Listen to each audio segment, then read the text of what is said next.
These long dog days of summer, I mean, we just made it through a heat wave. Mama was parched through this heat wave. I was hitting up Dunkin' every single day, and I will continue to probably for the rest of my days, but especially this summer. Dunkin' is helping everyone stay cool this summer with its lineup of refreshers. These drinks are packed with bold, fruity flavors and served ice cold. It's amazing. Dunkin' refreshers are the perfect afternoon pick-me-up. I like to start my morning with them personally, and then sometimes I go back for a second one because I'm just feeling crazy. They come in a variety of delicious flavors, including fan favorites mango pineapple and strawberry dragon fruit. And then for a limited time, there's black cherry and there's pink pineapple. I'm going to tell you something right now, and it's a bold claim, let me tell you, but I stand behind it. Pink pineapple will change your life. It is so good. It has me feeling like I'm sitting in a pool, resort side, just living, honey. It's so yummy. Try your favorite flavor with green tea, sparkling water, lemonade, or Dunkin's all-new limeade. I haven't tried the limeade yet, but I'm going to. Usually I get my drinks made with green tea and occasionally lemonade, but I do really like the green tea. Or if you don't want to build your own, try one of Dunkin's curated refreshers like the Cherry Lime Ricky or the Ultimate Pink Daydream. The Cherry Lime Ricky, scrumptious. I could drink like 3 of these a day. They're so freaking yummy. Head to Dunkin' today and find your favorite refresher. Dunkin' refreshers contain less than 1% fruit juice. Limited time offer. When it comes to online college, Southern New Hampshire University is so good, it's scary. Listen, the facts don't lie. SNHU has degree programs that fit your goals, online classes that fit your life, and real support at every step. And if that wasn't enough, they've got some of the lowest online tuition rates in the U.S. This is an airtight case, you guys. Visit snhu.edu/morbid to get started. That's snhu.edu/morbid. Every good detective needs a partner to support them on important cases. Think of a State Farm agent like your sidekick, there to help you along the way in your search for coverage. State Farm can help you choose the coverage you need, whether it's for your home, car, boat, or even RV. With so many options, it's nice knowing you have help finding what fits for you so you can get back to solving all of life's bigger cases. Go to statefarm.com or use the award-winning app to connect with a local agent and get a quote. Like a good neighbor, State Farm is there. Hey, weirdos. I'm Elena. I'm Ash. And this is Morbid.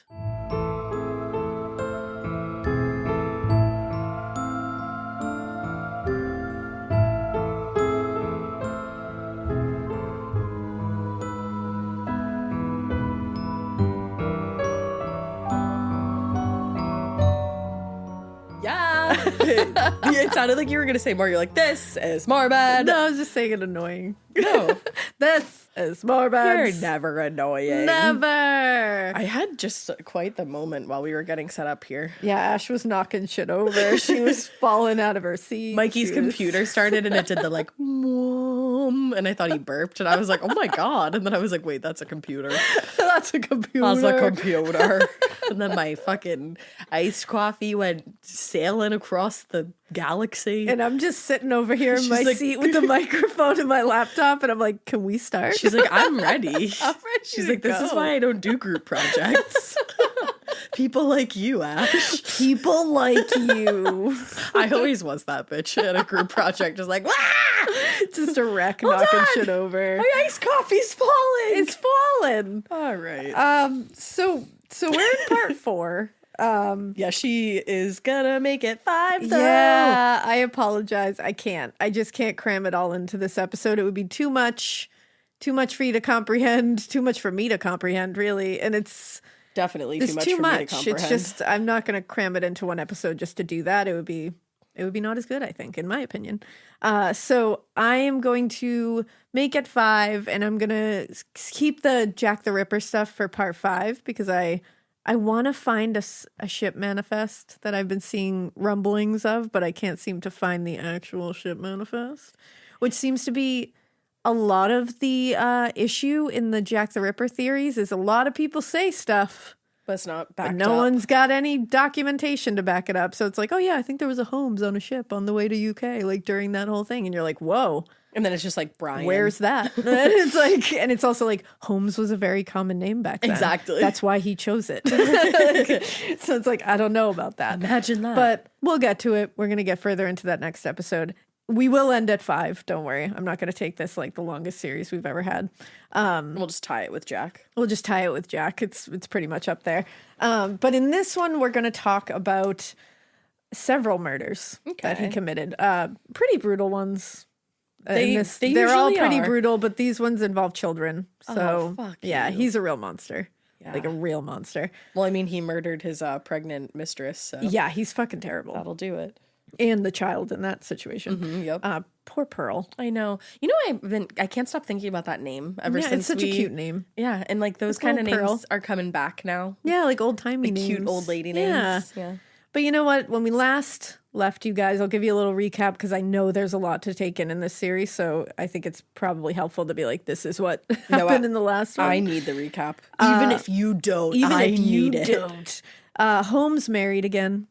Yep. He's married again. Remember, he is still married to Myrta, still married to Clara. And now Georgiana? Georgiana is now his new wife. He fake married Minnie, who he killed, and her sister. Yeah. He real married Georgiana, though, He right? real married Georgiana. In Colorado. Yes. Look at me. There you go. So he has plotted, so he married again. He's plotted to take the inherited land from his new wife, Georgiana. She stands to get some inherited land from her dead grandmother, so he's plotting to take that.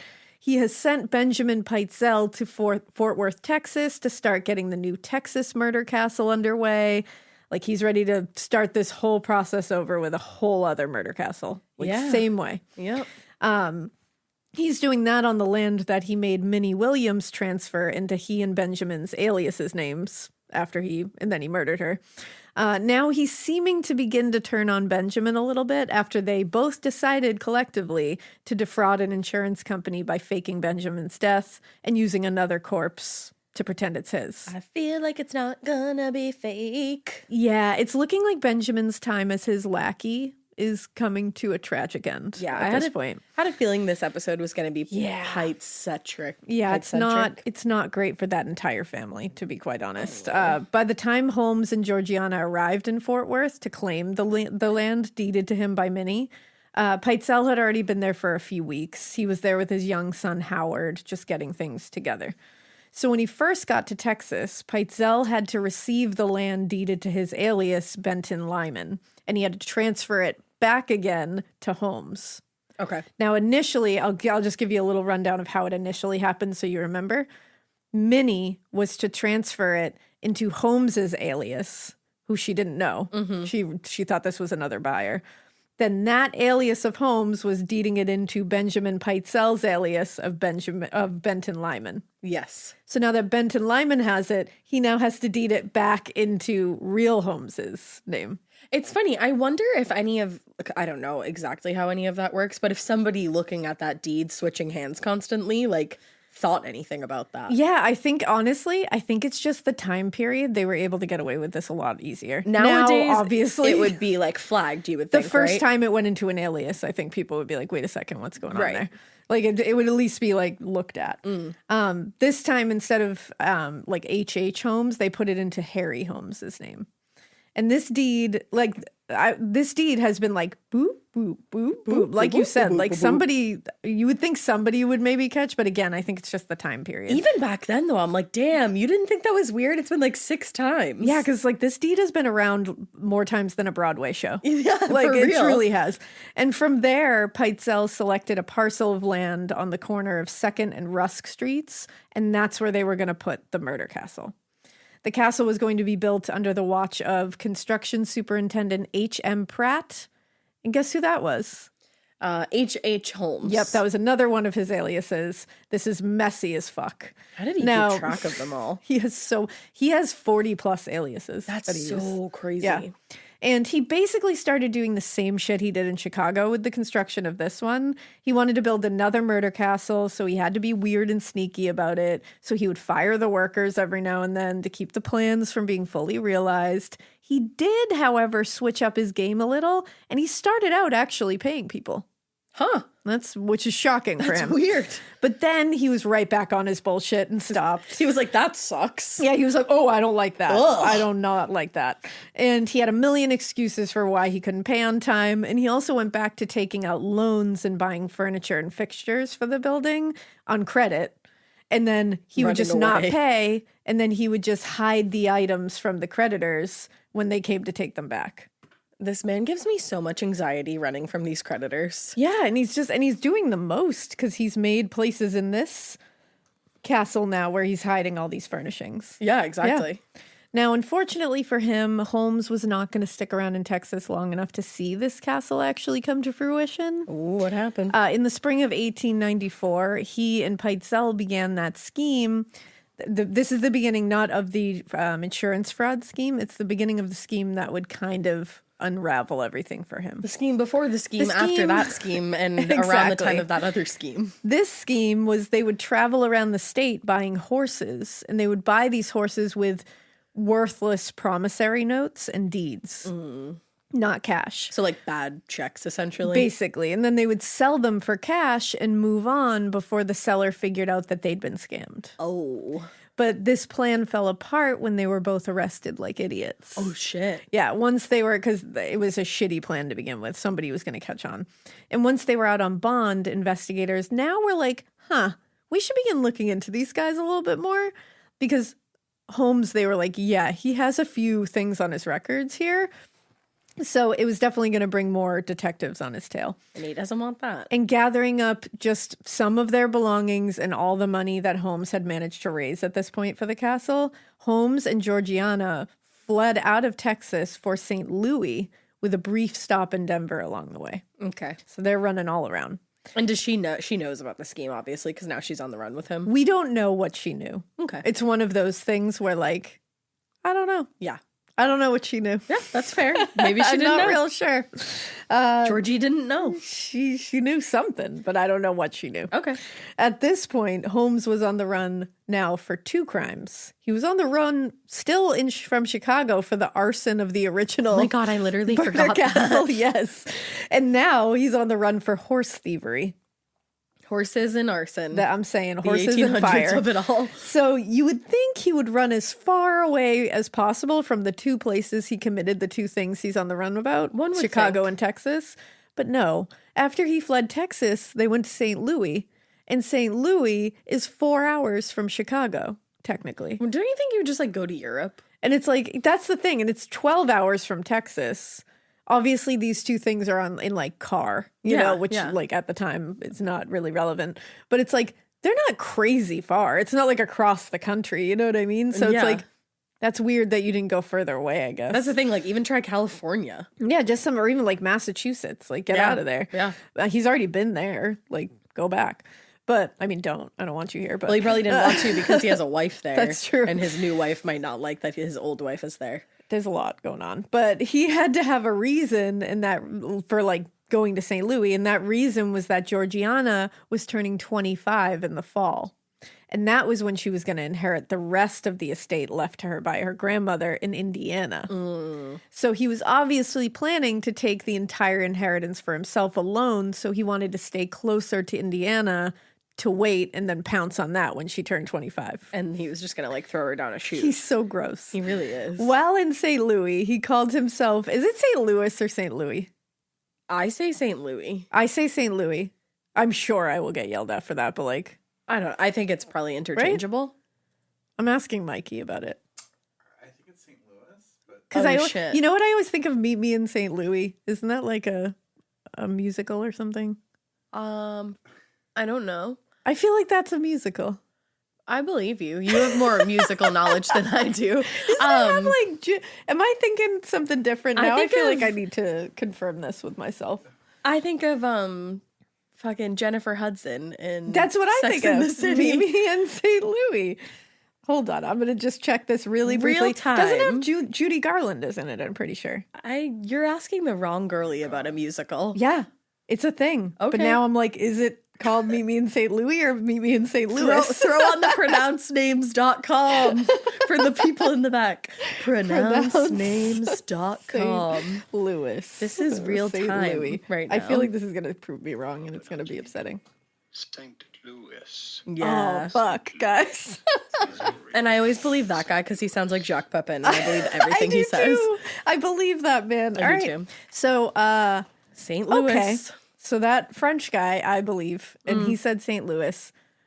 I don't know. It could be either one. Maybe if it's like, if you're from there, you say it. Maybe. I don't And know. I'm not from there, so it's not, you know, it's not my business. We're from But Boston. St. Louis, I'll say now. Okay. I've said it both ways now, so I've covered all bases. So here we are. After settling in St. Louis. In the Saint place. Yeah. So while he's there, he called himself H.M. Howard. Are you sure it's not Howard? Is it Howard, maybe? Howard. Howard. As H.M. Howard, he bought a drugstore again on the corner of 14th and North Market Streets. Because remember, he's taken money that he raised for the murder castle. He didn't do that. He's run to St. Louis, and now he has bought another place, a drugstore to run. Okay. When he a bought quote, it, unquote run. yeah, quote unquote, run into the ground. When he bought it, he told the seller that he just wanted something to quote unquote occupy his attention, and that he really didn't care a lot about profits because he was just he's well off. He doesn't give a shit about that. He's in it for the fun. He's in it for the fun of a drugstore, the fun that a drugstore can provide. That's what he CVS is. is a great fucking time. All right, you can get anything you need there. I'm saying that's what he's in for it. And he used a little cash to buy it, but then he bought the rest of it with ding, ding, ding, useless promissory notes and stock. Also, like, you have the money to spend and like plenty left over. Just do it the right way, brother. He's greedy as fuck. him, He is Scrooge McDuck. literally. He is swimming in a bunch of gold coins, and he's not giving them up. But he's not cute. Scrooge No, McDuck he's not. is. That's true. But yeah, he did the same old thing. He bought Ridiculous. furniture and fixings for this store on credit, no intention of paying for it. Stupid. Soon after arriving and settling there, Benjamin Pitezel joined them. He had moved there with his wife Carrie and their 5 children. Oh, Yeah. This was when Holmes let Benjamin's wife Carrie in on the plan that he and her husband were working on. They needed her help with it. Uh-oh. Their plan was to defraud the Fidelity Mutual Insurance Company by faking Ben's death. They needed her in on it because they needed to fake his death. And they Yeah. needed her to help. You're not gonna fool Fidelity No. Mutual, though. And they did not. I don't feel. But meanwhile, Holmes was also already on the path of selling the pharmacy and then running away from the massive debt that he had compiled with the pharmacy. Everywhere. So he's just like, oops, that sucked. And now we're going to run away from that. And it's on to the next thing. It's just amazing the anxiety right. filled life he must have lived. That he it is created for constant. himself. And he just keeps inviting. Yeah. But I don't think I think in the end it seems like he became anxious and he became had to have. paranoid, and it started to in the beginning I think he was having a fucking blast with it because I don't think anything was catching up to him in the beginning. Well, and I think in the beginning there was less to keep track of. And then it just kept piling on, and now he's basically like negating states out of his Right. available paths of escape. He's Like, snowballing. Like it's Yeah. getting the mess is getting bigger and bigger as it rolls down the fucking hill. he's blacklisting himself out of several states, and it's like soon there's not going to be many left. My and guy. they're all like in the middle. Yeah, like the I'm Midwest happening. But Holmes and Pitezel found a buyer for the drugstore. But in order to buy the store, the man had to take a loan from a supplier. And when he did this, he had to promise that supplier that they would be his main supplier. That was kind of part of the whole thing. That makes sense. And that was in exchange for the money they were going to pay. The problem, however, was that Holmes already had a mortgage on the store, which meant that any additional mortgage on the same property would have been illegal and invalid. So when the new buyer became aware of the situation, he immediately alerted authorities. And he was like, this guy is trying to fucking scam me. And Holmes was arrested on fraud charges. Girl. Oops. And this is in St. Louis, St. Louis. St. Louis, St. Louis. This is when he was, so he bought this drugstore, had no intention of running it properly, did all the same shit, bought it with worthless notes, bought the fixings for it with all bullshit credit that he wasn't paying. And then he tries to sell it to somebody illegally, and he doesn't think that this person He thought he was so much smarter than everybody around him. It's pretty par for the course with serial killers. I feel like they always think they're smarter than everybody, and no one's gonna outsmart me. And it's like, you're a fucking idiot. It's like narcissism. You're not smart. No. You're cunning, and you there's are a a difference. shithead, but you are not smart. Right. Like there's not. You're an idiot. And it's like, and you're greedy. You're gluttonous, and it's gonna catch up to you. It will always catch up. And it does. Because this guy who was buying the pharmacy was like, fuck you. You're trying to swindle me, you dick. So he called the authorities and boom, arrested. Authorities? Authorities. Hello, this man's trying to scam me. This man is trying to swindle me. They're like, sir, this is St. Louis, Louis. Why you got an accent like are that? you all right? This is not Great Britain. Like a fake like transatlantic accident that like doesn't exist. He's like, Madonna? Yeah, what's going on right now? So is this like a bit? So he's like, no, I'm this really SNL? I'm really upset.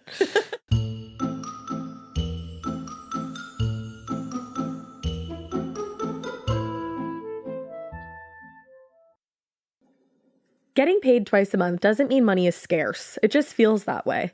That feeling makes you do weird stuff, like putting things on a card you didn't need to. Earnin removes that feeling. With Earnin, you can access up to $150 per day of money you've already earned, plus up to $1,000 between paychecks.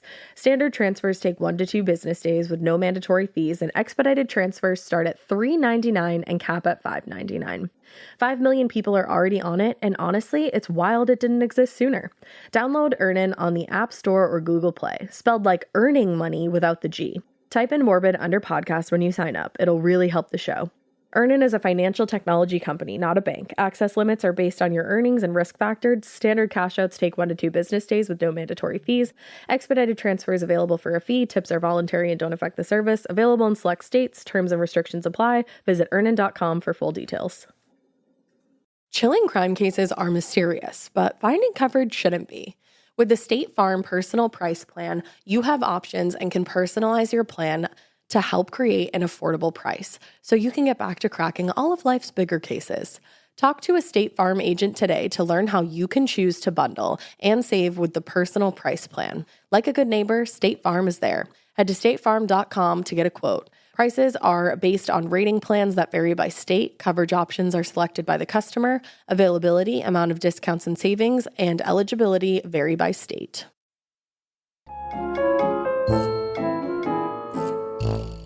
So he was in jail for 2 weeks and was finally bonded out by Georgiana. Oh, man. That's why I she got say- her. Yeah. I don't know what Georgiana knew. You know what she we say knew some about- things, though. We say about Georgiana. I say, I'm just going to Scratch stroke my chin. chin a little bit about it. I'm not going to say I don't know what she knew because I'm not in Georgiana's head. I'm going to put my sunglasses on, roll up my window, and say, I don't know her. I don't know her, so I don't know. But the day she bonded him out, they went to the train station and were intending to flee right back to Chicago. But you're wanted there too, brother. And what they were going to do there was regroup, kind of formulate the next part of a giant fucked up plan. But their plan was not going to happen because before the train even left the fucking station, they were stopped by a police sergeant.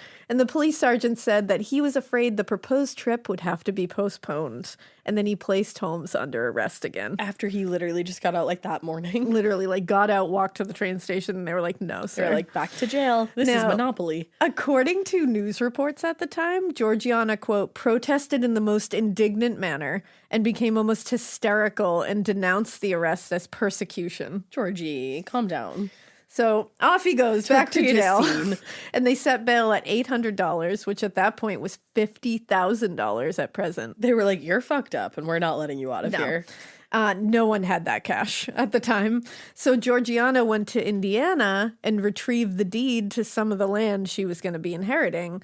And that was going to be accepted as sufficient collateral. Okay. And it's old timey. They were going to hand over a deed to land. Makes sense. He was released from custody the next day. Damn. So he had only spent a couple of weeks in jail before that, but he made some networking moves once he was in there because he did. we know Holmes always is closing. Just working on a pyramid scheme, even in the walls of the prison. He's an idiot, but he's a hardworking idiot. Cunning.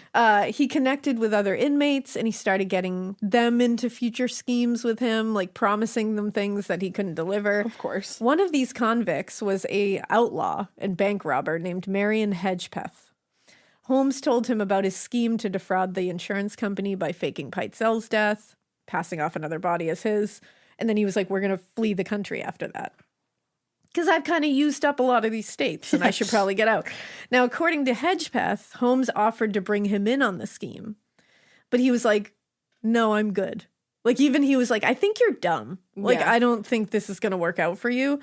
There was something about Holmes that he was concerned about. And like, there was also like a pesky little detail that Marion was serving a 25-year sentence. So like, He don't really know how we're going to cut you into this. he wasn't going to be scheming outside of those walls anytime soon. Not for a while. But he did direct Holmes to a very Respected? morally gray Oh. lawyer Oh, a lawyer. by the name of Jephthah Howe.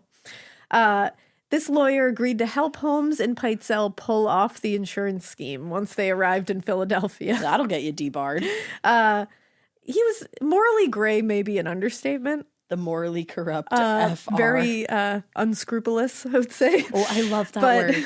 yeah, That's a good word. unscrupulous. But Hedgepeth later told reporters, quote, I am now convinced that he would sooner or later have murdered me had I been able to accompany him on his intended trip abroad. Which one said this? Hedgepeth, the Oh, outlaw. 25-year sentence. Yeah, I was like, I don't think you had to worry. You weren't getting out of jail, my guy. You're but fine. so on July 29th, Benjamin Pitezel left St. Louis, and he told his wife, I'm just covering my bases. Yeah, you know. He told his wife he was taking a brief trip to purchase some lumber in Chicago, but he was actually headed to Philadelphia where he was going to meet up with Holmes. Yeah.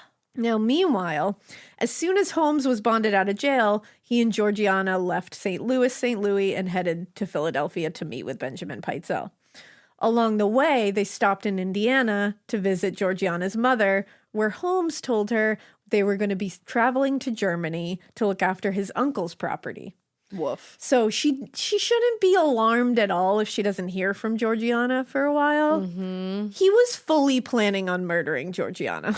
And she was fully planning on spending the rest of her Yeah. life with him, even like in his outlawish ways. Yeah. Now, Georgiana did stay behind in Indiana a little bit, just for a little while, just to like visit with family, while Holmes went straight to Philadelphia after this to start the whole scam. So Benjamin Pitezel got to Philadelphia on August 17th, 1894.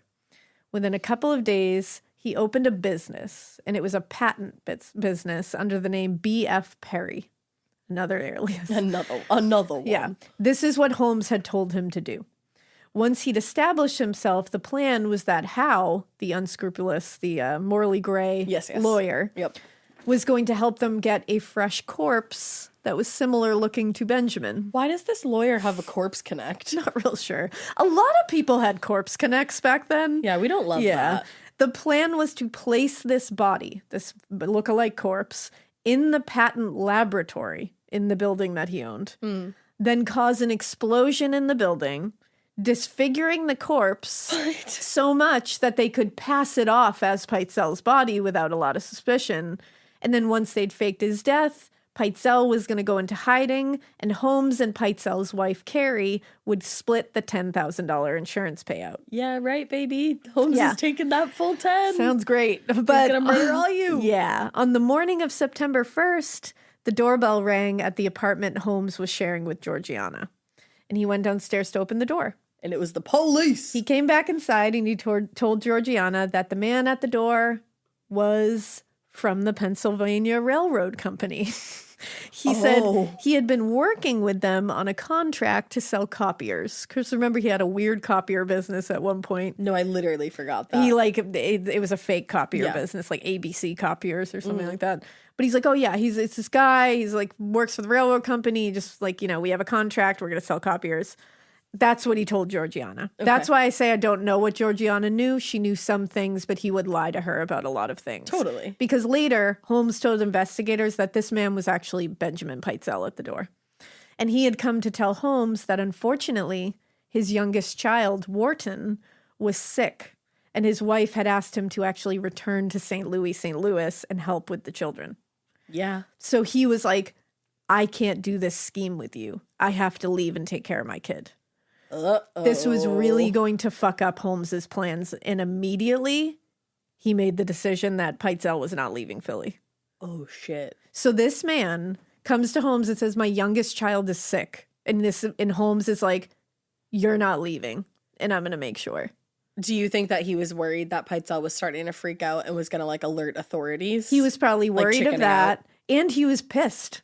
Yeah, he was because pissed. his plan was fucked up. One thing about Holmes was like, don't double cross him. Don't fuck with him. Don't fuck with his schemes. If you even show slight backing out and even Like for valid hesitation. reasons, even if you're saying my kid is sick, I got to leave. He's like betrayal. Like he immediately looks at that as like, you don't value our shit here as much as you should. I know and other people you have to like die that now. too. Yeah. That don't understand when your kid is sick. Yeah. And then they're like, betrayal, But fuck like you. betrayal. I'm going to fuck you over now. Yeah, put that on a list somewhere. Exactly. It's crazy. So that's exactly what happened. Was he was like, oh, your kid is sick? I'm going to fuck your world up now. Yeah. And it's like, oh, okay. He's just trying to go home and be a dad. But like, okay. But like, fuck him, right? Yeah, fuck him. So I think he was just really fucking mad that he fucked up his plan. And he figured that actually killing Benjamin would probably be easier than faking it at this point. And since he was mad already, he was like, I want to kill him now. So Then you have to worry about his whole family, which I have a feeling he will. yeah, he's not too worried about his whole family.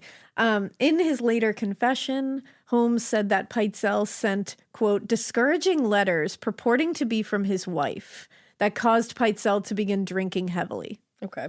Then he claimed that on the 2nd, September 2nd, he showed up at the B.F. Perry laboratory and found Pitezel in a drunken stupor. That's what he's claiming in his confession. So the next day, he said he was upset about his wife and what was going on, and then we found him in a drunken stupor at the laboratory. And he said, quote, this was an easy matter, as I was acquainted with his habits, and so sure was I of finding him thus incapacitated, that when the day came upon which it was convenient for me to kill him, even before I went to his house, I packed my trunk and made other arrangements to leave Philadelphia in a hurried flight immediately after his death. Wow. So he's literally like, it was very convenient for me to kill him the next day because I knew he was so upset about his child that he was going to be drunk at the laboratory. And I was already on my way out. And I was already ready to kill him, so I figured I'd just pack everything up and be ready to go. You got a friend in Yeah, him. like holy shit. Jesus Christ. So according to the confession, Holmes said he entered the building, he went to the second floor, and that's where he found Pitezel passed out. He said, quote, only one difficulty presented itself. It was necessary for me to kill him in such a manner that no struggle or movement of his body should occur. That's the only issue. Not that you're No, murdering your longtime not at all. Friend and associate. Basically, and father of 5. Yeah, seriously. Basically, he had to kill him and make it look like an accident or suicide instead of murder, and that was his concern. So he tied his hands and feet, and then he soaked his entire body in I think it was benzene? It was like some chemical, and then he just burned him alive. Yeah, that'll look like suicide. Burned him alive. That's so horrific. He burned this man alive. Like, didn't light the building on fire, just burned him alive first, and then was going to light the building on fire. So didn't even bother to light the building on fire and leave. He burned this man alive in front of him. I feel like he had to have done something like so fucked up like that to somebody before. Like Yeah. more, obviously putting somebody in that enclosed room is fucked up, but even like more than that. Because you don't just burn your fucking friend and associate and just be like, meh, moving on. Well, moving on. Well, in his confession, he said, so horrible of this torture that in writing of it, I have been tempted to attribute his death to some humane means, not with a wish to spare myself, but because I fear that it will not be believed that one can be so heartless and depraved. So do you think he really did do that then? Or do you think he's bluffing? He definitely did that. Oh, he definitely Yeah, did? It's like they absolutely, it's found like him. proven. Yeah. So once the body was sufficiently disfigured and basically burned beyond recognition, Holmes claimed that he removed the bindings from his wrists and ankles. And then he said he, quote, poured into his stomach 1 1/2 ounces of chloroform so that at the time of the postmortem examination, the coroner's physician would be warranted in reporting that the death was accidental. What? So once he'd burned the body, Holmes threw things around and ransacked the room to make it look like an accidental explosion had caused damage to the remains. Then he went further and he had like a detailed narrative to the scene. He broke the bottle of chloroform and benzene that he had used, then left an extinguished match near the spilled liquid. So it made it look like Pitezel had attempted to light his pipe too close to the flammable liquids and caused an explosion. That actually is like I would never think to do something And like that. It kind of worked. It makes sense. Like it was this is what I mean. Like he's a fucking idiot, but he's cunning. Like but you said. unfortunately he's smart when it comes to fucking terrible He's got shit. street smarts. Yeah. Now, with Pitezel dead and murdered and the scene looking to be an accident, he rushed back to the apartment and told Georgiana that he closed the deal on the copiers and they would be leaving for Indianapolis immediately. So he'd already set that whole thing up. My God. Oh, I closed that deal that I told you about yesterday. And in his mind, he's like, yeah, I closed the deal. I closed the deal. He also told her that if anyone asked, she should tell them that they were bound for Harrisburg, Pennsylvania.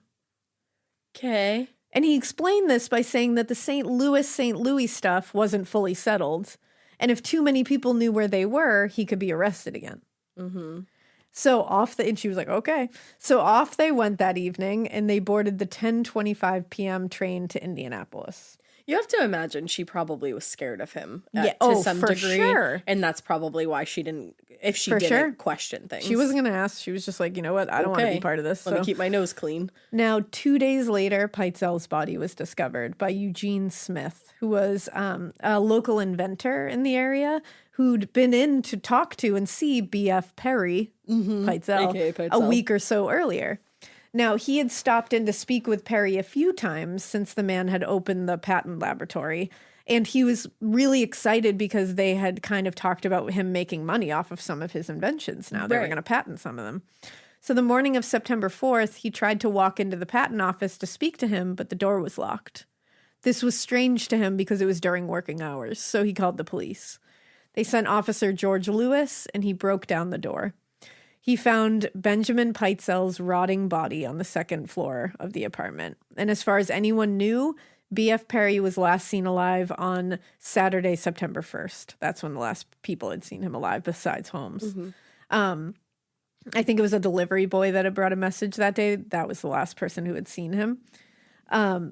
That message that was brought to him, it's like even worse, because that was a telegram, they believe, from Carrie Pitezel informing him of Wharton's illness. So they think no. the last person to see him besides Holmes was that little message boy, the telegram boy. And that telegram was the real telegram saying that Wharton was sick. Oh, no. It's just like really sad because he was Right. trying to get home to that child. Pitezel was discovered, quote, lying on his back on the floor with his right hand clasped over his heart and what appeared to be blood about his head. Given the way that the scene looked to detectives, it was pretty much assumed that he had been holding in his right hand a bottle of benzene and was in the act of lighting his pipe when a terrible explosion occurred, knocking him to the floor. The body was brought in for an autopsy, and the coroner, he was not so sure. He could not identify the cause of death. He was like, I can't say for sure what this cause of death is. I feel like it could be something else. Why did he pour chloroform into his stomach? I think it was like, I don't know if it was because it meant like it would look like he inhaled the chloroform when that happened. He did it Okay. too close to the liquids. Okay. Or maybe he was trying to make it look like a suicide as well. Like maybe it would muddle the findings a little bit. Okay. There was an inquest, and the coroner, Dr. William Scott, testified, quote, I went to the house expecting to find a man burned to death or blown to death by an explosion. Instead, we found the face discolored and distorted or full of pools. The odor was terrible. His tongue was swollen and stuck out of his mouth, and red fluid issued from his mouth. Any little pressure on the stomach or over the chest here would cause this fluid to flow more rapidly.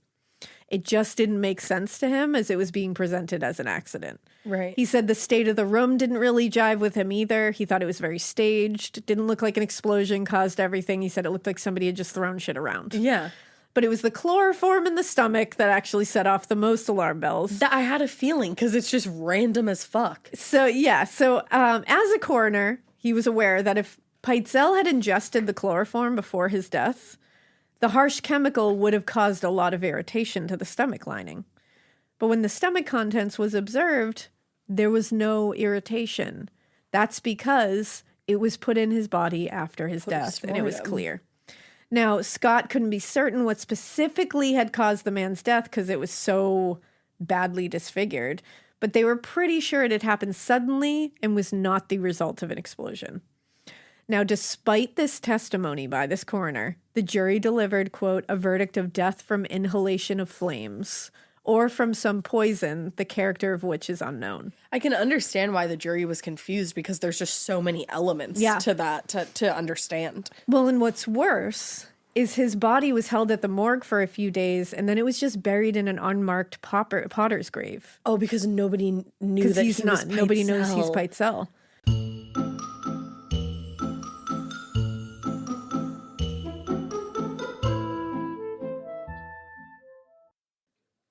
This part of the show is brought to you by Anua, the Korean skincare brand known for scientific, gentle, yet effective formulations. The latest from Anua is the Retinol Collagen Gua Sha Cream, a firming cream with a gua sha-shaped tip built right in. Have you guys heard of gua sha? It's that viral massage tool that moves fluid and tension out of your face. Less puffiness, a snatched jawline, honey, more definition in your face. Retinol firms and reduces fine lines, and collagen keeps your skin plump and structured. This cream has both of those things, arguably the most optimal combo for that snatched, lifted look all in one step. I am obsessed with the Gua Sha cream. First of all, it feels so cool to the touch. When you put that on your face, it's just like, this is lovely. It's like a little spa treatment that you can give yourself. I like to do mine at night after I get out of the shower. I rub the cream on my face with the little gua sha. I'm sculpting that jawline, honey. I got it on the cheekbones. And actually, I had a facial the other day, and the lady doing my facial, the professional, she said, "Do you use a gua sha at home?" And I said, "I do." And I said, "How did you know that?" And she said, "I didn't have those little like bumps in my chin or like different areas like that." So she could tell that I was using the gua sha. And I said, "Oh my God." I just feel like I wake up less puffy in the morning when I do it the night before. But you can do it whenever you want to. I, 10 out of 10, recommend this product.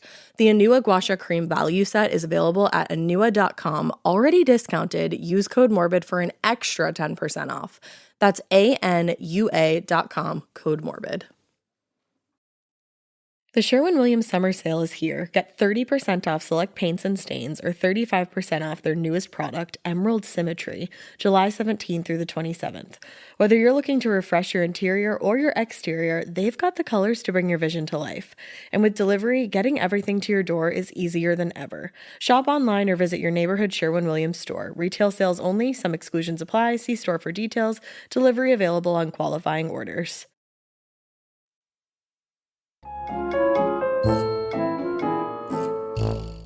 So at the time, it's kind of seeming like his plan is going to work here because he's going to be able to use this. Right. You know? Yep. So while this was all happening and a jury is trying to determine whether this man they know as B.F. Perry was murdered or killed by accident, Holmes is on his way back from Indianapolis to St. Louis now, where he's going to meet Carrie Pitezel.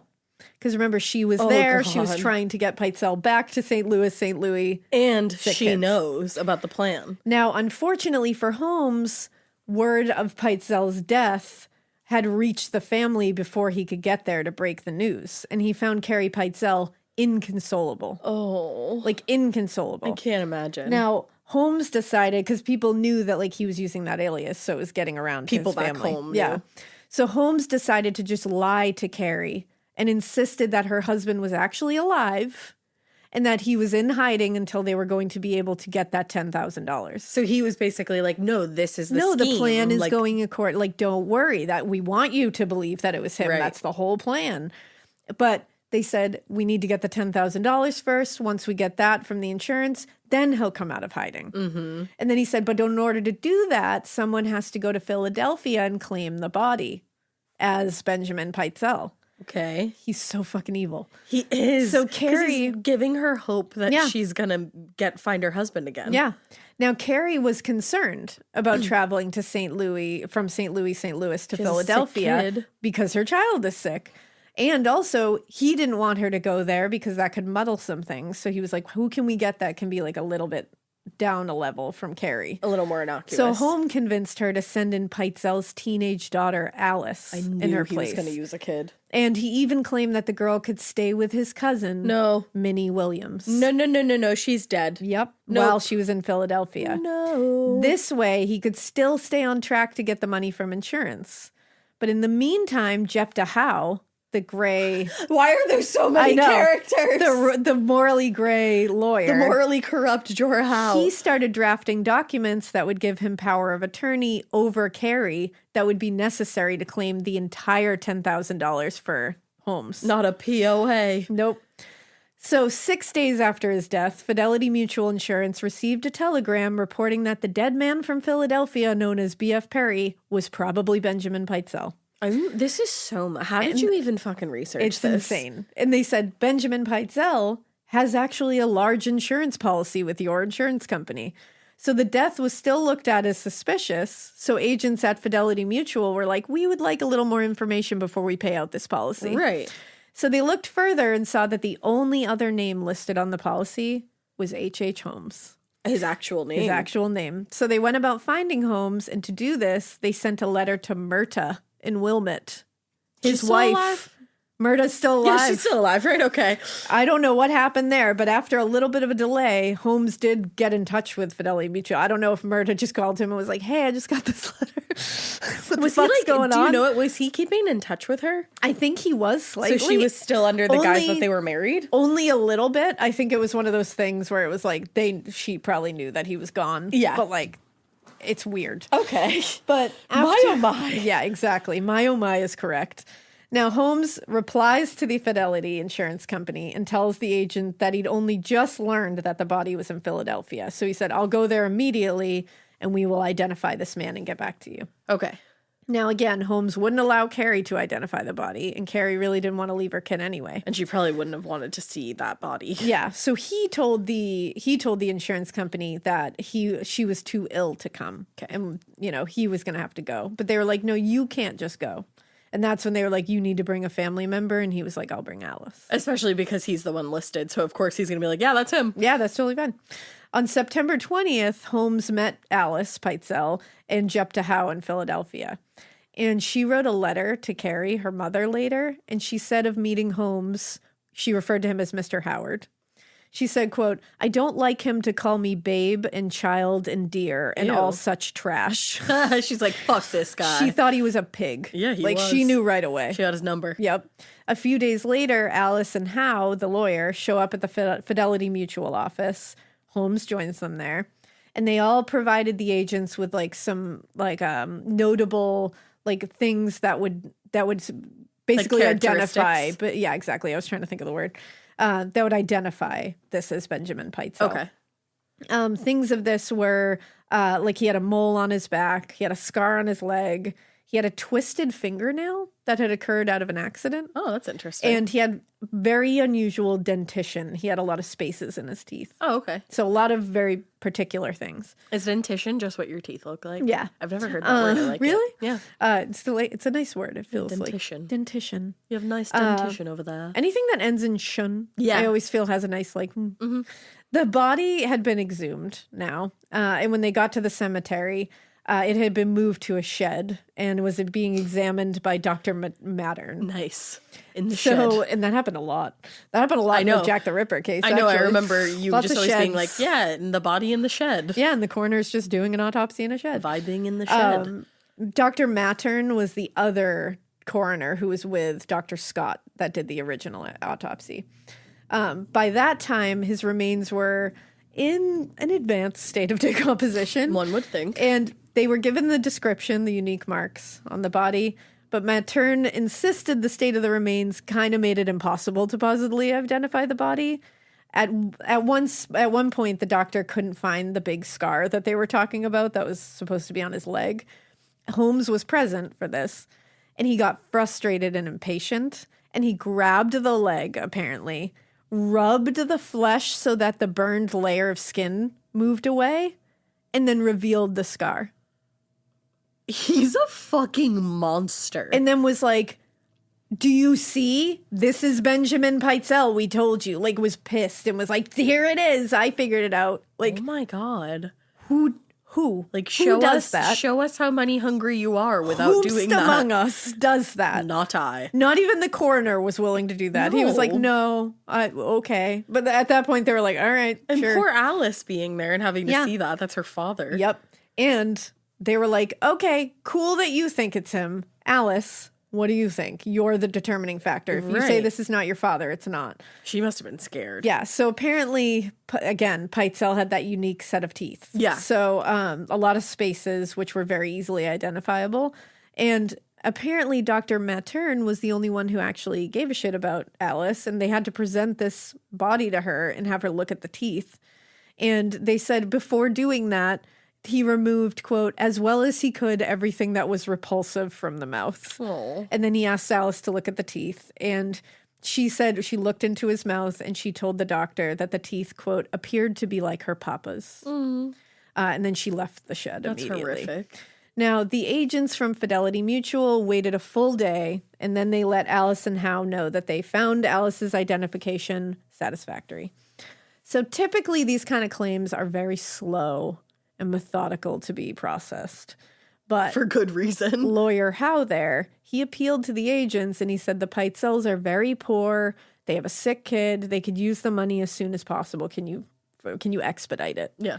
So after a little discussion, they agreed to pay the claim immediately, and they took out any of the costs that they had to use to identify the remains. You know, everyone in that Fidelity office was like, what the fuck is going on They were here? like, some shit is going down. The break room was popping off. it at was the lunch. water cooler was bubbling. The coffee was filled to the brim. yeah, they were all like, something stinks They're here. like, you want to go to the pub later to talk about Yeah. this shit? Seriously. So right away, a check was written to Carrie Pitezel, but that check was given right to Holmes. And the check was in the amount of $9,715.85 because they took out the costs that they had to use to exhume and identify the body. But back then, that must have been so much A money. lot of money. So with that check, Holmes immediately boarded a train for St. Louis, and he was going to deliver that check to Carrie, but have her immediately give the money back to him. So he wrote a letter to the company also, by the way, and he wrote it as Carrie, thanking them for the prompt payment.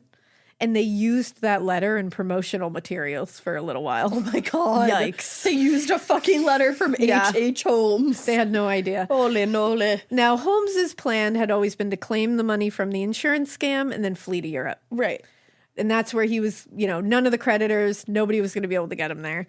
So it's strange that during this return trip from Philadelphia, he sent a letter to his brother in Gilmanton to let him know that he would be returning to Gilmanton in the coming days, I didn't where he was even from. remember that he had a brother. Yeah. Holmes told his brother he'd been on a trip to Minneapolis in 1888. And when he was there, a train crashed. And for the 6 years that followed, he'd been suffering from amnesia. Incorrect. And he said he'd regained his memory and he was planning to return home to just resume his life with Clara and Robbie. What is this about? What? Because he had, no, he didn't have any plans to do he that. had no plans to Was do he just that. bored on a Tuesday? Just being a dick. Now, when Holmes arrived in St. Louis, with the money from the insurance payout, he gave $2,500 to Jepta Howe as payment. I'm surprised Shocking, he I even know. did that. And he only gave $500 to Carrie. And he said that the remaining $6,700 for himself was because her husband had owed him money and had outstanding debts, and he was going to take it. What a piece of absolute Yep. dung. Yeah. And Cow she just had to dung. accept it. Elephant dung. How about that? Now, what's worse is Carrie's husband, Benjamin, now has to be in hiding. And they have to go get him out of hiding. But he's still in hiding right now. And she's got 5 kids that she's trying to support that now she has almost no income doing. Right. So she's panicking. She's like, I can't do this. Oh my God. And Holmes like, you know what? It might be better if I took your 12-year-old Nellie and your 8-year-old Howard, and they could come live with their sister Alice in Indiana for a little while. And they can be looked What? after by my cousin, Minnie Williams, Who's dead? until Benjamin comes out of hiding, and then you can all rejoin together. So what you're telling me is he was like, I'm going to kill these kids. Now, Carrie Pitezel agreed because she probably had no 'Cause other she's choice at that desperate, point. yeah. And on September 27th, she transferred custody of Nellie and Howard to Holmes. And he sent a telegram to Alice in Indianapolis telling her to be ready to leave the following day because they were going to go stay in Indiana. They were going to go stay with Minnie Williams. Now, on September 28th, Alice met Holmes and her 2 younger siblings at the train station in Indianapolis, and the 4 of them went to Cincinnati. Okay. I know. Now we're in Ohio. Once there, he registered at the Atlantic House under the name Alexander Cook, and he got the kids settled, and then he wired Georgiana and asked that she come to join them all. So he explained that he had come into some money, because remember, Georgiana was staying with some family in Indiana. So he explained that he had come into some money from someone purchasing the land in Fort Worth. Okay. I know there's a lot. That's what I mean when I say I'm not cramming everything into one episode, because there's can't. enough with just this. No, there is. Just enough places, enough people. He's traveling everywhere. Do you see my eyes every now and again just like Yes. adding it up in my You're head? just, Like, like, okay, watching that's it. where we are. And that's why I'm like, it just needs to be consumed in bits, Small so that bits. you can understand where he is at any given time. No, I'm happy about the way that you're doing it It's because I would turn It's a off lot. at some point and just Yeah. be like, I don't know. This one's different from Jack the Ripper, obviously in a lot of ways, but like in very layered. Jack the Ripper was at least like Whitechapel. Yeah, it's right. like we are in Whitechapel. We're in fucking Massachusetts, then we're in but New here Hampshire, we're then like- we're in Ohio, then we're in Philadelphia, Literally. then we're in so many other places. Colorado, Chicago, Texas. Texas, Indiana, Cincinnati, St. Louis. Like, See, what I knew of the H.H. Holmes story was just the murder Just castle. Chicago. Like, that's all I knew. because he's known as like the Chicago serial killer. But really, Like, he that's was it. the He was everywhere killer. He was. Now, it was at this time that Holmes was becoming really paranoid. As you can imagine, a lot is being piled on now. And I feel like he let too many people in on the schemes. Way too many people. He's done it across way too many states. Yup. He's caused way too many wires to cross. He's been in jail a few times now. Yeah, he's starting to crack a little bit. And according to Adam Seltzer, who we linked that source in the show notes, Holmes claimed that he received tips that detectives were on his tail. Right. And it was starting to get to him. I don't know how much he knew, whether he was, just operating purely out of paranoia or he was actually like had the facts. But he was being pursued by a lot of different agencies. I believe it. And now the Fidelity Mutual Insurance Company was added to that list because now they were like, something's awry here. Now, Like, what made them feel that way? so I'll tell you. So in early October, the lead detective with the Fidelity Mutual Insurance Company, W.E. Gary, got a telegram. This Not a telegram. Not a telegram. This telegram was from Lawrence Harrigan, who was the chief of the St. Louis Police. This telegram from the chief of police was letting him know that a prisoner in St. Louis had come forward with information that basically alluded to the fact that the Fidelity Insurance Company had recently been defrauded in a big way. I knew that motherfucker was going to come forward and try to get some shit off his 25-year sentence. Yeah. Right? It was from Marion Hedgepeth, Yep. Holmes' That's the cellmate. thing. Why would you not Why you think, trusting? like, if you're going to tell anybody, tell somebody with like 3 years so they have something to Exactly. look forward to. But this guy's got nothing to lose. He doesn't give a shit. And everything to gain because he's giving information, thinking like, oh, Exactly. let me help you out and get a couple years off my sentence. Yep. And the telegram gave all the details of the scheme that Holmes had told him about, how they were going to fake Pitezel's death for money. And at the time, he had offered Hedgepeth $500 for his part in it, which would be to recommend an attorney of ill repute. Which he did. Hedgepeth claimed that he really didn't think Holmes would attempt it. He thought he was just like, I'll talk. Bluffing. But then a few weeks later, his lawyer, Howe, told him, quote, that he had never heard of a finer or smoother piece of work and that he was sure to work, and that Howard, H.H. Holmes, Yep. was one of the smoothest and slickest man that he had ever heard tell of. So Howe For was already now. singing his praises like weeks later. So Marion Hedgepeth likely felt compelled to inform authorities of this just to get something out of it, obviously. He was also salty because he was never given his $500. And it seemed to him like every one of the schemers had just got what they needed from him and then abandoned ship. Right. He's like, I got snacks to buy on this commissary. So he was out to fuck them over. But detectives did believe him and the details he gave. And the superiors at Fidelity Mutual, they thought actually that Hedgepeth may be lying. And a few days had passed before they finally were willing to believe this, and that they were like, you know what, we're going to give W.E. Gary the detective for Fidelity Insurance. Thank you. They're going to like, who the give fuck him is that? approval to pursue Holmes. Okay. But it took a few days for them to like investigate it because they had just paid this out. They don't want to believe that they just got fucked over. Yeah, that's a lot so of money. they looked into it and they were like, I think this guy's telling the truth. Yeah, what'd you say? It was like $9,000, right? Yeah, it was a lot of money. It was almost 10. It was actually almost 10. It was 9,700, I think, somewhere in there. Round up. But Holmes had been lucky that his previous issues with the law were under so many aliases, and there had been so much time between them that they were kind of tough to connect the dots. But this scheme was so fresh and so big that it was much easier to trace, and he had left too many missing pieces. So now Detective Gary is on Holmes's tail. And Why is Detective Gary so funny? Detective Gary's hilarious. I think all I can think of is Gary from Below Deck. Yeah, no, any like Mr. Gary, like that's Detective Gary. It just doesn't sound right. But now Holmes is having to shuttle the Pitezel children all over Cincinnati for the remainder of this time. Yeah. And then he ships them to Indianapolis for the first few weeks of October. And in Indianapolis, Holmes and Georgiana checked into some like very fancy, like swanky hotel. Like penthouse And, situation. Yeah, and they had the Pitezel children at a hotel down the block. And they registered them as the Canning children when they put them in the hotel. Weird. A few days later, he moved them again, this time to the Circle House, which was another hotel in the city. He's like shuttling them everywhere. They must have been like, what the fuck is going on? They were so they were like, what the fuck is happening here? Like, I just want to go home. And Alice, I feel like, was on to him a oh, little she bit. was like, what the fuck is going on?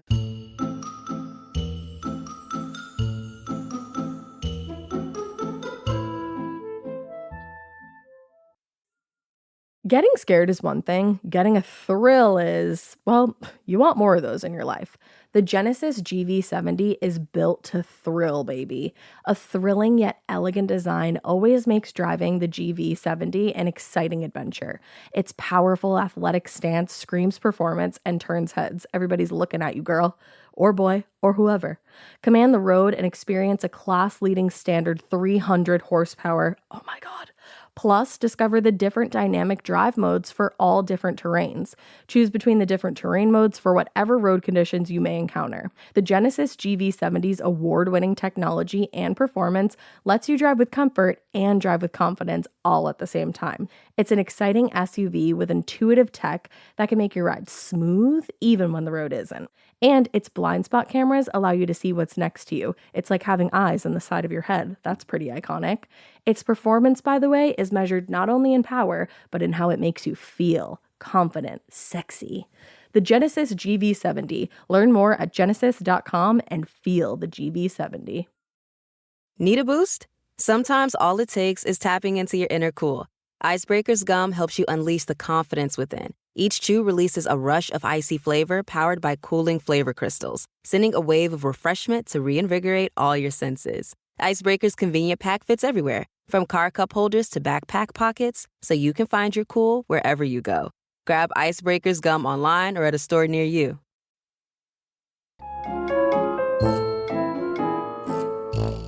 Now, even though he was on the run from many law enforcement agencies, many, A multitude. he made time during this whole thing to attempt another scam. What? While they were in Indianapolis, Holmes and Georgiana began touring properties with a realtor. This realtor thought that they were a couple who wanted to buy a house in the city. Yeah. Holmes had told the realtor that his wife had inherited some property and they were planning to trade the title to that property for something in Indianapolis that he could then sell for cash. Okay.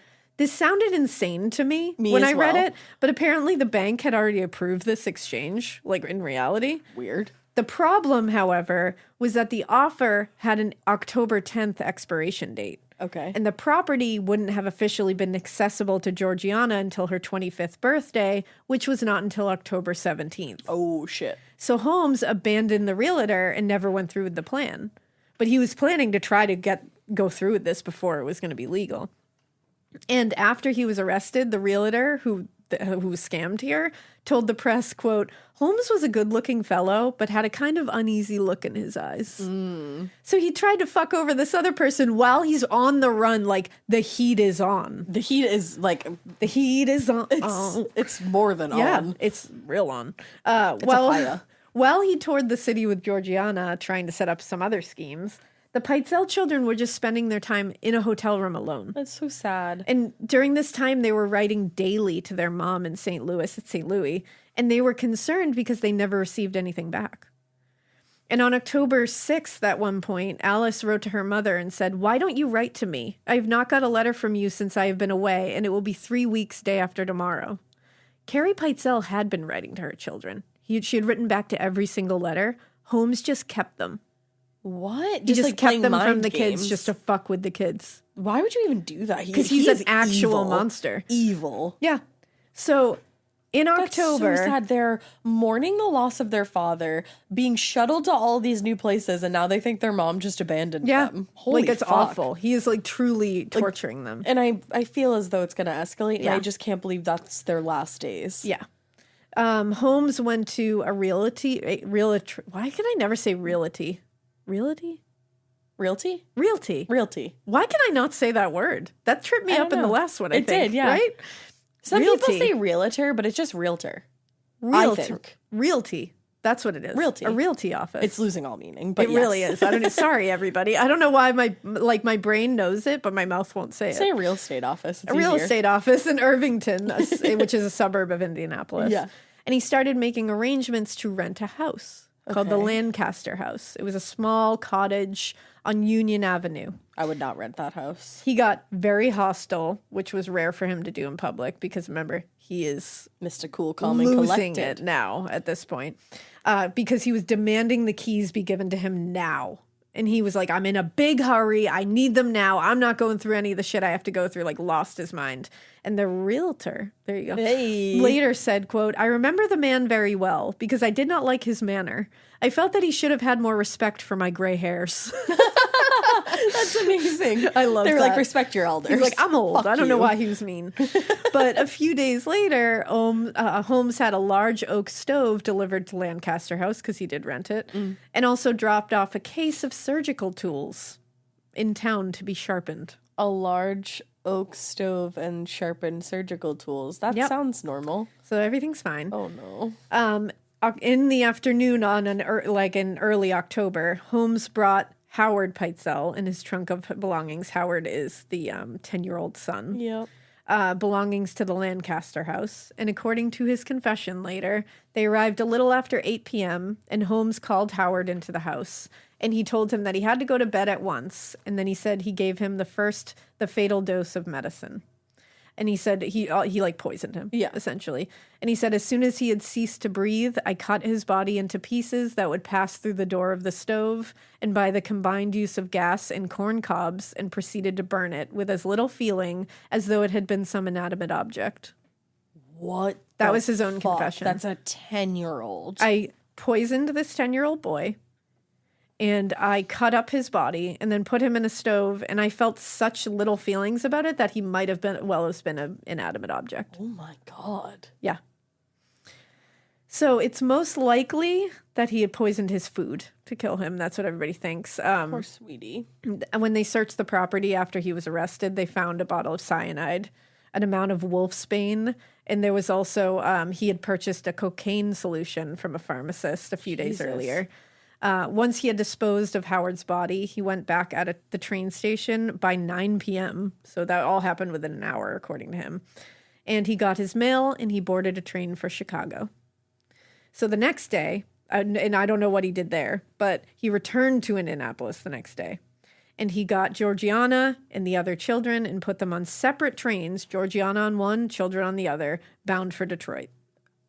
We're going to Michigan. So when they were going to Michigan, I'm like, why are we going another place? when they arrived in Detroit, Holmes checked himself and Georgiana into the Hotel Normandy under the name G. Howell and wife. I love that back then you didn't need a name as a wife. You were just wife. Yeah. And then went Bullshit. to like, we don't need your name. And they went a few blocks away and checked Nellie and Alice into the New Western Hotel. Then the next day, they moved them to a boarding house run by a woman named May Ralston. Holmes was definitely starting to fray at the seams. He was starting to come apart. The children were starting to lose it, being alone all the time, not understanding where Howard is now, not understanding what's going on. He's dragging them all over the place, leaving them all alone for days at a time. Alice wrote letters to her grandparents, and on October 14th, she wrote, "We have to stay in all the time. Howard is not with us right now. All that Nell and I can do is draw, and I get so tired sitting that I could get up and fly almost. I'm getting so homesick that I don't know what to do." I wish they had just run away. Now, a day after she sent that letter, Carrie and Wharton Pitezel, Wharton was the younger son that was sick, they arrived in Detroit and checked into a hotel just a few blocks away from the boarding house where they didn't know that Alice and Nellie were staying. Holy shit. Holmes had written Carrie telling her to come there where she could finally be reunited with Benjamin and her children. Oh my God. When they what got the there, fuck is wrong with he's this guy? fucking awful. When they got there, he goes, "Oop, sorry, can't reunite you yet because it's like too heavily populated here, so you're gonna have to wait a little longer." Oh my God. He is just fucked up. A few days after coming to Detroit, he rented a small house on East Forest Avenue, which he told the landlord was for his sister and her children, Okay. which he was probably going to pass Georgiana and the kids off. Yep. He then dug a 4-foot by 3-foot hole in the backyard. Okay. Neighbors noticed. So this was clearly where he was intending to kill Alice and Nellie. No one is sure why, but he decided not to murder the girls there at this time. Instead, he told Carrie Pitezel that Benjamin was waiting for her now in Toronto, Canada, and she should travel there. And so he sent Alice and Nellie back to Indianapolis, where they were going to be waiting for them when she and Benjamin returned from Canada. Okay. This is when Carrie was like, What the what fuck, is going on? And she was concerned. And this is when she was like, where the fuck are my kids? Like, where are they? And he was like, don't worry, they're being cared for by a widow lady. But he wouldn't give any more details. Yeah, that sounds totally fine. Now, as This all of poor this woman. is unraveling and he's losing complete control of this situation, clearly. I also just feel like he's going insane Oh, at this he is. point. It seems like he's going mad. Because he's just doing, like, none of this makes any sense. It's chess moves that make no sense at all. Right. He's just sending her up there. He doesn't know what he He's was just making a bunch of definitely- lateral moves. Yeah, and he was definitely intending to kill Nellie and Alice Of in that course. house in Detroit, but then he didn't. I don't know why. I wonder if one of the neighbors, like, came by or something. I wonder if a neighbor saw him digging, you're right, and was like, Hey, what are what's you that doing? about? And he Right. was like, oh, nothing. But Detective Gary had Why enlisted... is that so funny? And Detective Gary is like the real MVP here because he got the Pinkerton Detective Agency on the case. Shit. And they had made a lot of progress in finding Holmes. They'd narrowed him down to the Detroit area. And this is why I believe maybe he left. Like, it could have been that he was planning to kill them. Or the and police then were coming in leave, hot. But I think they came a little hotter. Sure. I don't know how aware he became of that situation, but thinking now, like the fact that he moved so quickly out of there, It I seems think like he may have he was been. tipped off somehow, and that's probably why he abandoned the whole plan. Maybe he saw some kind of police presence. He could have. So they made it to Canada, and as soon as they got there, Holmes checked Carrie and Wharton into the Union House under the name Mrs. Adams. Then he disappointed them again, and he said, "Ooh, you just missed Benjamin." He said Benjamin had received word of detectives looking for him in the city, and he had actually fled to Montreal now. Oh my God. And Holmes then returned to the train station. He got Alice and Nellie at the train station and brought the girls to the house he'd rented on Vincent Street. And he told the neighbors he had rented this one for his sister as well, who was going to be coming from Hamilton, Ontario. And this is a different house than the Different one he house. dug the Yeah. shit. Okay. The house had been rented on a 6-month lease, and the neighbors later told investigators they thought it was real strange that the man had rented the entire house, yet he only had a bed frame, a trunk, and a mattress a dog wouldn't even sleep on. Ugh, what does that mean? So Holmes then got Georgiana at the train station, and they went off to Niagara Falls, where they stayed one night in the Imperial Hotel before they went back to Toronto and checked into the Palmer House Hotel as H. Howell and wife. Oh, the Palmer house is super haunted. There you go. Probably from him. Probs. So on October 24th, Holmes went to the house on Vincent Street where he put Nellie and Alice. He borrowed a shovel from a neighbor, telling him, "I'm going to fix a place in the cellar to hold potatoes." The fuck? And he went into the basement of the house and dug a fresh grave. No. After he did this, he went back to Carrie Pitezel and told her, "Oh shit, Howard's not there yet. And he said, you got to go to Ogdensburg, New York, because Benjamin had fled there now. At this point, I'd be like, you're not sending me another fucking place. Nope, but he put Carrie on the train. But she also misses her husband, so and she's just trying to get her family back together. God. Puts Carrie on the train, and he went back to the Vincent Street house. Holmes was, strangely, when he confessed to this, he was less sensational than he normally is. Really? The story of Nellie and Alice's murders is less dramatic and less, he was less excited to tell this story, I feel. Huh. In his confession, he said he had taken a large trunk to the house on Vincent Street. He'd cut a small hole in the trunk large enough for a hose to fit. Uh-huh. This is pretty awful. It sounds like it will be. He wouldn't explain how, but he got both girls in the trunk. Alive. And he, quote, ended their lives by connecting the gas with the trunk. So he gassed them in a trunk. Holy fuck. Once they were killed, he opened the trunk and he found them, in his words, quote, their little blackened and distorted faces. Oh my God. So he then took them out of the trunk. He stripped them of their clothing, then buried their bodies in the grave in the basement in the Vincent house. Oh my God. And he said, quote, without a particle of covering save the cold earth, which I heaped upon them with fiendish delight. That's the only time he got He just gassed 2 children to death and then 2 little girls. Buried them in fiendish delight. Mm-hmm. I don't know how he dies, but I hope they did something brutal to him. Well, and what's worse is, so you listen to that story and you're like, that's fucking terrible. Yeah. But Adam Seltzer, he says there's a problem with that story. And he said he did kill these little girls. Of course. But that house on Vincent Street was not set up for gas. And so he says the claim of poisoning them with gas was probably not true unless he did it somewhere else. Okay. And then what's worse is that he was like, he probably poisoned their food like he did Howard, but then he just told this story. That's even worse. Which is even worse. And he's like, no matter what, he brutally killed 2 little girls and buried them in the basement. Right. But the fact that he is making up a that's already grosser terrible. story Yeah. from something that's even still gross is you just wanted to tell that story? What the fuck is wrong with you? Well, I wonder if it's almost he can't, now that he's in prison and he knows he's got, he can't kill anybody anymore. So now he's killing people differently in his mind. Yeah, to, he's living live that vicariously through his own fantasies. Exactly. So he's just going with it. It's Exactly. Wow, dude. That is, Yeah. What the fuck did he have? Yeah. Seriously, what was wrong What with was him? going on with him? Now, the next day, he returned the shovel to the neighbor, and then he stuffed the girls' clothing and any belongings they had into the chimney and put a fire in the fireplace to try to burn them all. So sad. But unfortunately for him, he'd packed the items too tightly into the chimney, so large pieces of clothing were still in there even after the fire went out. Oh, damn, and he didn't realize it? No. Also, the stupid idiot hadn't even been very thorough when he gathered up their belongings because he had ended up leaving several of Alice's belongings, including a bag, out in the apartment when he left. And you can't imagine she even had that many belongings at that point. Exactly. By the time the new tenants arrived a few days later, Oh my God. they found the random clothing scraps and remnants left behind. But by this point, Holmes out of was town. back and he had already left Toronto and he wasn't coming back. And is he the landlord of that house or no? He just rented it? No, he just So rented no, it okay. just to do that. Now, eventually, this man would tell so many stories about the missing children, it would be almost it's something out of fiction.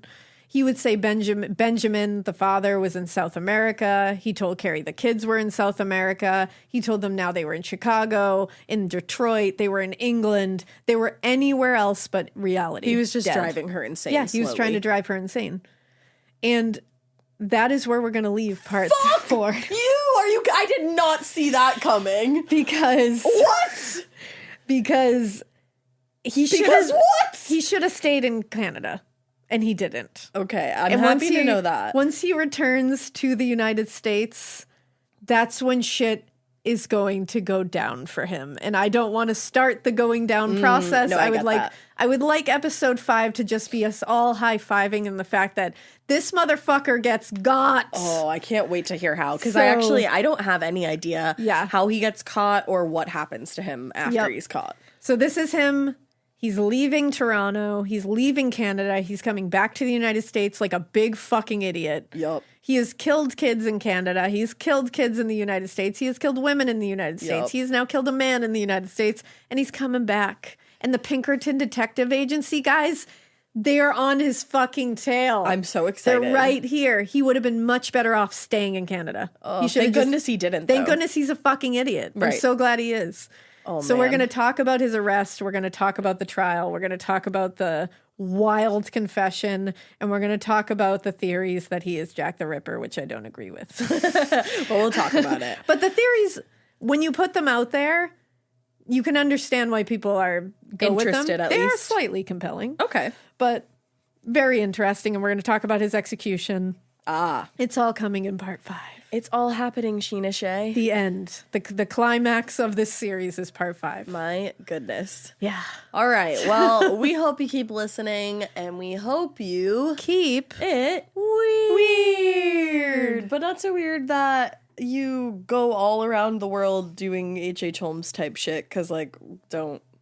keep it so weird that you're Detective Gary. Yeah, just be a detective. Keep it that In a weird. world full of H.H. Holmeses, be a Detective Gary. And with that, we leave you.